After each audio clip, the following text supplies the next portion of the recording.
Pour attirer les touristes, ils sont l'argument de vente numéro 1 de New York. Les gratte-ciels de Manhattan et leurs vertigineuses silhouettes offrent des points de vue de plus en plus spectaculaires. Passerelle à 360 degrés au sommet des immeubles, jeu de miroir fait sur mesure pour les réseaux sociaux, ou grand frisson à 400 mètres de hauteur. Tout est fait pour capter l'attention des visiteurs. On a l'impression de flotter dans les airs. Pour être honnête, j'ai envie de tous les faire. Et une partie des 50 milliards de dollars qu'ils dépensent chaque année lors de leur passage à New York.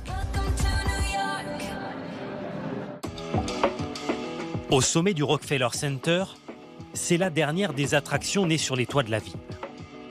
Ces deux étudiantes françaises embarquent sur cette plateforme. Ne mettez pas les mains en dehors. Pareil pour votre téléphone, pas à l'extérieur, uniquement en dedans. Au bout de ce bras télescopique, l'expérience d'un panorama saisissant au-dessus du reste des visiteurs. Waouh! La Statue de la Liberté, elle est vraiment minuscule à côté. C'est... Wow. Là, vraiment, on est en haut du monde. C'est le top of the world. Le sentiment est incroyable. Non, franchement, c'est magnifique. À 35 $ qui s'ajoutent aux 40 $ pour accéder au toit, le point de vue n'est pas donné. Le gratte-ciel joue aussi sur la fibre historique avec la possibilité de recréer l'un des clichés les plus emblématiques de la ville.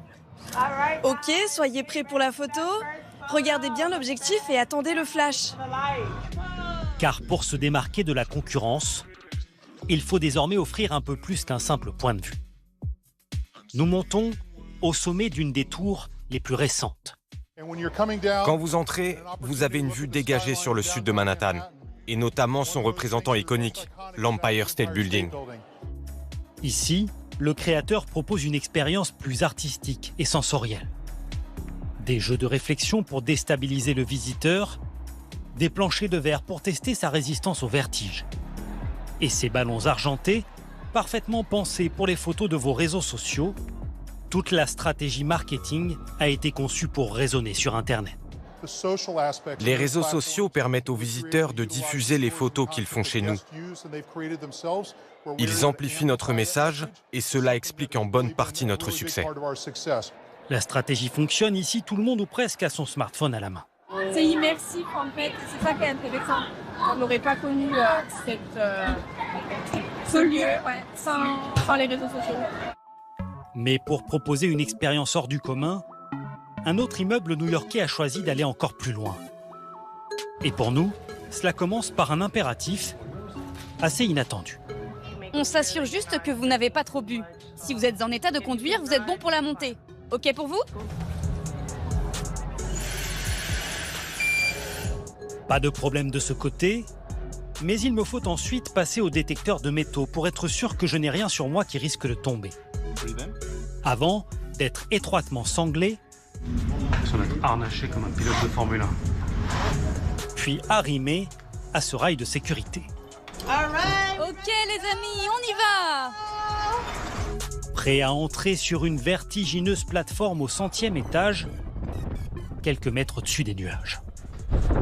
Bienvenue dans mon bureau.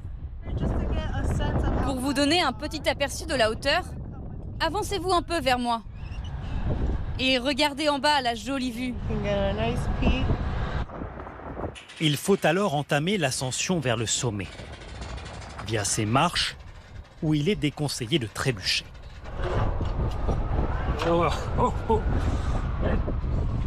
Le visiteur est invité à repousser les limites de son vertige. Ça permet de vaincre ses angoisses. Certaines personnes arrivent ici et elles sont terrifiées. Et pourtant, elles réussissent à surmonter la peur pour se dire ensuite « Waouh, j'y suis arrivée !» C'est donc à mon tour de mettre les talons dans le vide. Écartez un peu les pieds, tenez bien la sangle et penchez-vous en arrière. Gardez bien les jambes tendues. Voilà, exactement. On y est. Il ne faut pas faire un reportage. 185 $ et une bonne dose de courage, le spectaculaire panorama sur la ville est à ce prix. Me voici donc dans une situation pas banale qui illustre à quel point les grands gratte-ciel new-yorkais sont entrés dans une forme de surenchère pour attirer les touristes avec des activités de plus en plus spectaculaires. Certains visiteurs choisissent, paraît-il, de recommencer. La preuve, s'il en était besoin, que New York sait toujours trouver une façon de vous éblouir, même dans les circonstances les plus vertigineuses.